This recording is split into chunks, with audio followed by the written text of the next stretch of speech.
dalam konteks kita merasakan itu, lalu berdoa, apa doanya? Ini kalau kita baca, cara berpikir cerdasnya, kalau kita baca setiap malam. Luangkan waktu 5 menit aja untuk membaca doa ini setiap malam. Ya, cara cepat mendapat malam Al-Qadar kan jangan tinggalkan malam, ya kan? Itu. Ya, paling cepat kan begitu, walaupun cuma 5 menit malam, gitu kan? Nah, kalau aku merasakan getaran itu, apa yang aku baca? Jadi, ini doa khusus di malam Ramadan, dan para ulama biasanya menempatkan doa ini di jeda-jeda tarawih.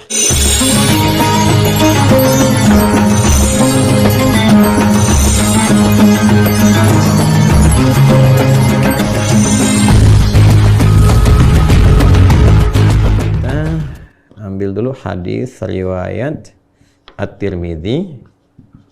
Ini di beberapa kitab hadis dicantumkan ya.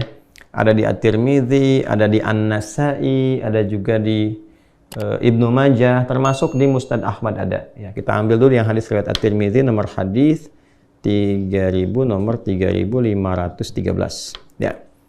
Kalau kiranya ada perbedaan di nomor, mungkin beda cetakan, lihat di rawinya. Rawinya dari Sayyidah Aisyah. Ya. Usahakan kalau istri-istri Nabi SAW gunakan kata Sayyidah untuk menghormati ya. Sayyidah Khadijah, Sayyidah Aisyah, ya, dan seterusnya. Radhiyallahu ta'ala anhunna jami'an. Ini Sayyidah Aisyah radhiyallahu ta'ala anha. Ya. Baik. Yang ini langsung doanya ditalkinkan oleh Nabi SAW dari lisan Nabi kepada Sayyidah Aisyah radhiyallahu ta'ala anha. Haddatsana qala ya an Aisyah radhiyallahu ta'ala anha, dari Sayyidah Aisyah, semoga Allah meridai kepada beliau, ummul mukminin, qalat, beliau satu kali berkonsultasi bertanya pada Rasulullah sallallahu alaihi wasallam. Ya Rasulullah, ya kama qalat, wahai Rasulullah sallallahu alaihi wasallam. Kan? Nah, ini menarik sekali. Ketika beliau menggunakan diksi ya Rasulullah dan tidak mengatakan misalnya ya zauji, wahai suamiku, tapi memberikan kesan sebagai sifat Nabi SAW yang diutus oleh Allah untuk membimbing umatnya, termasuk keluarganya. Sehingga ketika disebutkan Rasul, otomatis jadi teladan. Yaitu nanti diikat dengan Quran surah ke-33, Al-Ahzab ayat 21.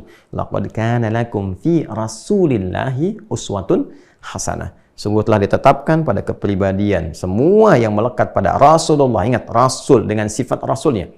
Nabi Muhammad SAW menjadi lebih mulia, lebih istimewa karena sifat kerasulannya. Maka ketika diksinya menyebutkan Rasul, berarti di situ sudah ada keteladanan. Dan inilah cerdasnya Sayyidah Aisyah. Beliau juga seorang faqihah, ya, seorang ahli fiqih, ahli hadis, dan sangat luar biasa jenius keilmuannya, seorang pengajar pasca wafatnya Nabi SAW, dan sangat detil dalam memberikan diksi. Ya Rasulullah, wahai Rasulullah SAW, memberikan kesan bahwa kepada kita ada informasi yang sangat penting. Ara'aita in alimtu ayya lailatul qadri ma aqulu fiha. Bagaimana pendapatmu, bagaimana bimbinganmu, bagaimana petunjukmu kalau sekiranya aku merasakan dari malam Ramadan itu merasakan malam Al-Qadar. Ya kan? Baik, maka apa yang aku katakan, doa apa yang aku bacakan? Nah, ini memberikan kesan kepada kita teman-teman. Petunjuk pertama tadi meneladani kebaikan-kebaikan dan petunjuk yang dituntunkan oleh Rasulullah, apalagi sumbernya dari A1, istri beliau Sayyidah Aisyah radhiyallahu ta'ala anha. Yang kedua adalah semangat menghidupkan malam Ramadan. Ya, jadi malam pertama sampai malam terakhir. Jangan hanya menunggu di 10 malam terakhir. Ya, siapa tahu Allah turunkan di pertengahan atau sejak awalnya. Kita nggak tahu kapan malam Al-Qadar itu. Ya, walaupun nanti ada hadis-hadis meminta kita berburu di akhir supaya meningkatkan semangat, tapi Allah punya hak untuk menurunkan itu di awal, di pertengahan, atau bahkan di akhir. Karena itu hadis ini memberikan kesan kepada kita juga, hidupkan setiap malam Ramadan. Sehingga kita bisa merasakan perbedaan di setiap malam. Nah, dalam konteks kita merasakan itu, lalu berdoa, apa doanya? Ini kalau kita baca, cara berpikir cerdasnya, kalau kita baca setiap malam. Luangkan waktu 5 menit aja untuk membaca doa ini setiap malam. Ya, cara cepat mendapat malam Al-Qadar kan jangan tinggalkan malam, ya kan? Itu. Ya, paling cepat kan begitu, walaupun cuma 5 menit malam, gitu kan? Nah, kalau aku merasakan getaran itu, apa yang aku baca? Jadi, ini doa khusus di malam Ramadan, dan para ulama biasanya menempatkan doa ini di jeda-jeda tarawih. Jadi, begitu 2 rakaat selesai, atau yang pakai 4 rakaat selesai, jeda dulu. Tenangkan dulu sampai hati merasakan ketenangan.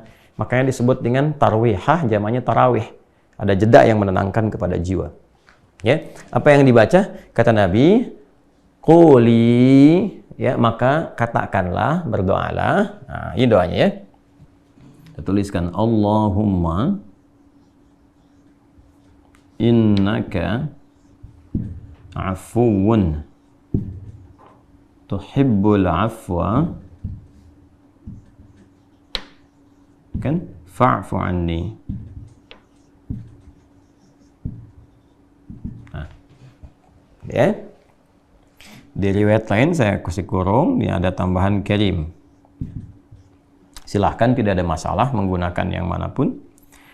Allahumma innaka afuwun. Yang pertama, yang kedua pakai karim, boleh. Tuhibbul afwa fa'fu anni. Nah, ini spesifik untuk malam-malam Ramadan. Hadisnya sahih. Ya, baik.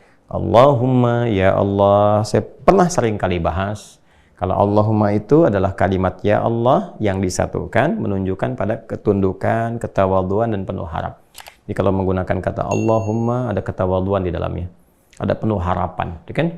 Kemudian innaka, sungguh engkau, afuun, maha pemaaf, karimun, maha mulia, tuhibbul afwa, engkau mencintai segala bentuk pemaafan. Wah, ini dalam sekali nih, kalau kita ngerti bahasa Arab itu dalam sekali. Jadi kita seakan membalikkan itu kan, meminta dengan sifat yang mulianya. Ya Allah, engkau kan yang maha pemaaf, engkau yang melekatkan sifat itu padamu, engkau yang mencintai semua bentuk pemaafan, ya kan? Fa'fu anni, aku mengakui ya Allah, saat ini aku merasa banyak salahnya, aku telah berbuat banyak kesalahan. Maka ya Allah, kan, fa'fu anni, mohon maafkan aku, ampuni dosaku, gugurkan kesalahanku. Ya, ini pakai fa, berharap minta disegerakan gitu kan. Ya, disegerakan, mohon ya Allah, mohon berkenan, engkau maafkan aku, ampuni aku, sayangi aku, gugurkan kesalahanku. Itu Masya Allah kalau benar kita mengucapkannya dengan getaran jiwa kita, merasakan kehusyuan dalam meminta. Itu yang dimaksudkan hadis ghufira lahu ma taqaddama min dzambi. Ya, boleh jadi itulah wasilah yang mengantarkan kita pada ampunan Allah dari semua dosa-dosa yang pernah dikerjakan, semua. Ya, jika benar memintanya, tentu ini kan ini kalimat taubat.